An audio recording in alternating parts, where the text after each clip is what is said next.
Hey guys, welcome back to another video. In case you're new here, my name is Kim. This is Core Union. Today I want to talk about how third-party situations will naturally dissolve when you start to really focus in on choosing yourself, loving yourself, prioritizing yourself and your needs. And when I say this, I don't mean this in a narcissistic or ego way, although some people will go into their ego and they will manifest a lot of things in their reality. But when it comes to relationships, it's a little bit of a different ball game. Like use your ego definitely for sure. Like if you want to manifest things related to money and, massive business success and things like that.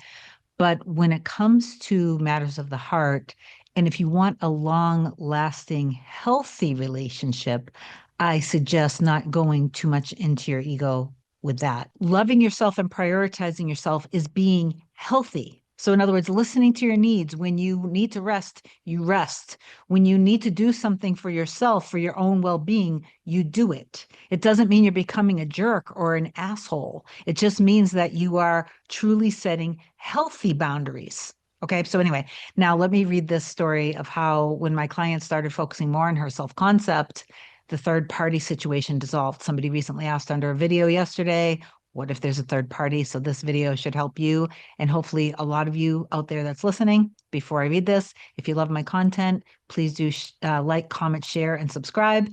And if you want me to be your coach to help you manifest your SP back or to change the dynamic, as I'm going to read in this email, feel free to email me a short description to kim@coreunion.com, then book your session or package at my website, coreunion.com. My assistant, Olga, will get back to you with my next available session, and then we'll take things from there. So I'll just dive right into this. Whatever comes out, comes out. She wrote, Hi, Kim. Oh my God, I just have to share this incredible success story and update with you regarding my specific person, along with some new reflections that have really shifted my perspective. Do you remember how my specific person and I met at a corporate training event? And it felt like such an intense connection. At the time, we were both in other relationships, which made everything very complicated, to put it lightly. About 5 months ago, my specific person reached out to me to let me know that he had decided to give his current relationship another try and really wanted to put in an honest effort. That right there, I'm just going to pause for a second, is just a reflection of not being chosen. It's just literally the whole entire reason why there is a third party coming up, that you're not choosing yourself by not prioritizing yourself, by putting everyone else before you. Okay. So let me get back to this. He said it was important to him to honor his commitments and work on things fully. I was devastated and I felt completely stuck. Even after I booked a session with you and we talked, I wasn't sure if he would ever come back around. So I decided to focus on myself and started affirming daily and working on my self concept and diving fully into my role at work. Shortly after, I got news that our department was restructuring, and I chose to step up and take a more visible role in another division of the company. That decision completely skyrocketed my self concept. It was the best thing that I could have done. While wrapping up that project and me being on cloud nine, my brother received an incredible opportunity to lead a major initiative for a high profile organization, which aligns perfectly with my SP's passions. I felt that it could be a good bridge of incidents unfolding. I felt conflicted about whether or not to reach out to my specific person. I really didn't want to force things in the 3D as I wasn't sure if he would truly want to hear from me. After a whole day of debating with myself, I made the firm decision not to reach out. If it was meant to be, he'd have to contact me. And guess what? The very next day, in all caps, I get a text from him saying, I was just sitting here thinking about you and wanted to say hi. And I was floored. We've been talking for a few days now, and he revealed that his relationship has shifted significantly. They're now living almost separately completely, but he's come to realize that the connection we shared is unforgettable to him. I can't even express how significant this is, but it's proof that when you trust in the process, everything aligns. However, we hit another rough patch, mainly because I've been rushing things and I've been trying to force things to happen in the 3D. But that's where the next part comes in. After several failed attempts to reconnect in person over the holidays, I told my SP I couldn't just wait anymore. My birthday and Christmas are close together, so I made a bigger deal about it, about us reconnecting. But each time it backfired on me. After I saw some of my blocks surface again, after being stood up twice, after I bought him gifts and everything and then had to return them, my SP invited me to his house, which I initially declined and thought it was a terrible suggestion because I didn't feel like it was a safe move. But the next day I reflected and realized that his invitation was actually a huge milestone. He was offering a solution, signaling that he wanted me in his space and to be close to him. I totally missed that at the time. See how when we have our blocks up out of fear, that we won't even see what's right in front of us and our perception will be skewed. So I totally missed it at the time, thinking he was avoiding me because his excuse for me to come over was that he was stuck with his kids. So instead of us meeting up elsewhere, I would have to come over his house or reschedule. In the moment, I felt myself spiraling, and then I affirmed he'd move mountains to see me, and he came up with this amazingly beautiful solution. And I just want to pause again here and say, and this is wonderful and it's really good movement.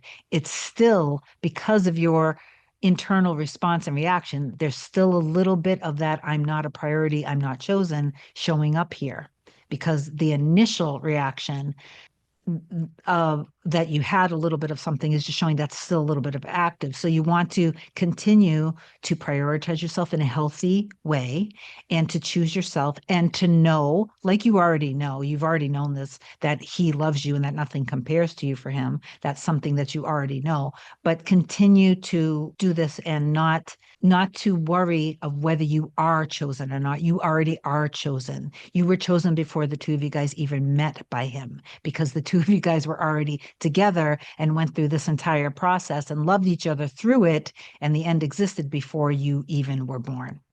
So we're not talking right now because I've chosen to step back and refocus on aligning again. But this movement is major. I found a new affirmation.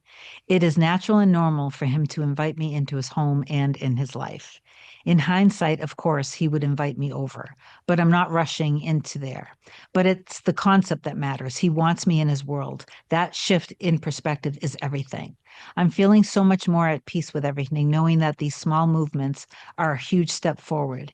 Even though I'm stepping back for now, the growth and movement are undeniable. So I want to add before I finish the email where you said, I love the affirmation that you said, but I'm going to just suggest a little bit of a tweak. You wrote, it is natural and normal for him to invite me into his home and life. You might want to look at it as it's natural and normal for him to want to share our life together with me. Okay, that's how I would change that. So now she wrote, thank you so much for all of your guidance. I feel like everything is coming together perfectly. I thought that old 3P was the biggest obstacle, and lo and behold, it could all be resolved sooner than I expected. In the meantime, I'm still working through the old programming of him not wanting me, not being chosen, and that he only came back because of external changes. But I know I still have work to do about being chosen. Okay, so I didn't finish reading that, so you already knew that. It's easier now that I know I'm the prize and that I know my love is unforgettable and one of a kind. Nobody gives him the love that I can provide. That's right, because you were created to love him, and he knows that too. I love that. I am his home. I am a safe place. I am his home. I am his future. But more importantly, in the days following his return, I am realizing that I am one of a kind. I am an amazing partner, a giver, and a friend. He won't dare lose me. And you want to see that he knows all of that too.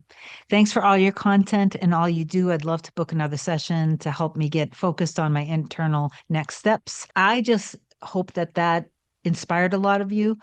Please really start to understand that manifesting isn't a magic trick. Manifesting literally means experience. But here's the thing. All of creation already exists and it's all already there. You're not doing things to create something that's not already there. All of everything is already existing in the now moment. Life, the way we see it as being solidified matter, isn't actually solid. Things become solid through our constant observance and awareness of it. And since we've been growing up, we didn't realize that we had a lot of observance and awareness on things that aren't necessarily now working in our favor. Things like around that, like love isn't safe or secure, people aren't dependable or reliable. Maybe it's even scary for you. When you're ready for your true love, you meet your true love, and then there are different collectives, yes, but in some cases this is what happens. If I give myself here, I want to give myself, this is all I want to do, it's intense and I want this emotional connection, I want this depth. If I do that and I allow myself to feel safe doing that, and then something happens and I lose this, that's going to kill me. That is literally going to kill me. But the thing is, nothing has to happen for you to lose it. You have to allow yourself to see these fears and the limiting beliefs come up and to make a conscious choice.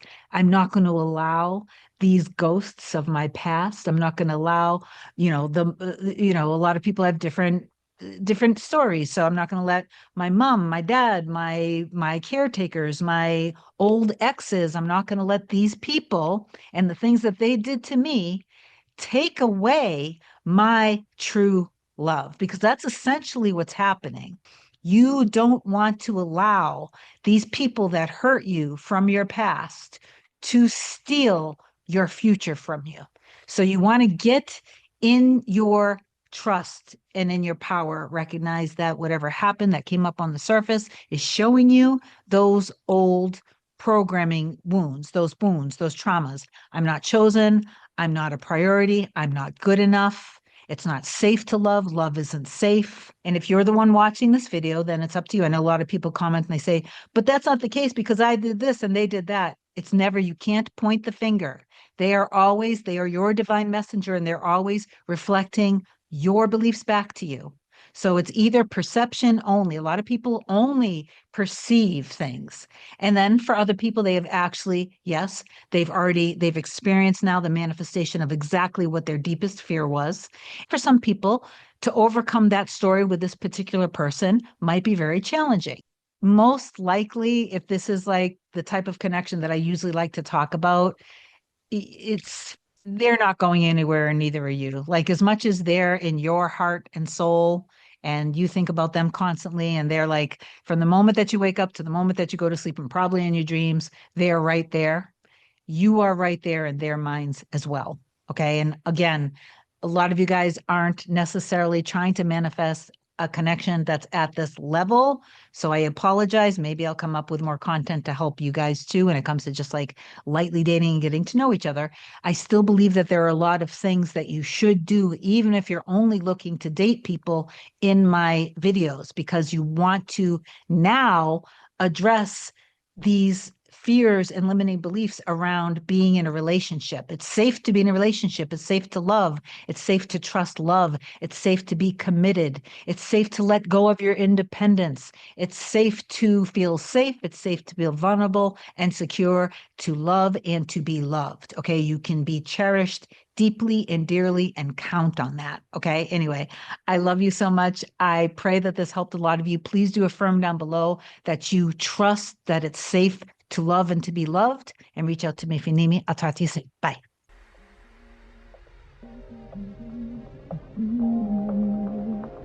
Nothing can come, nothing can come, nothing can come between us.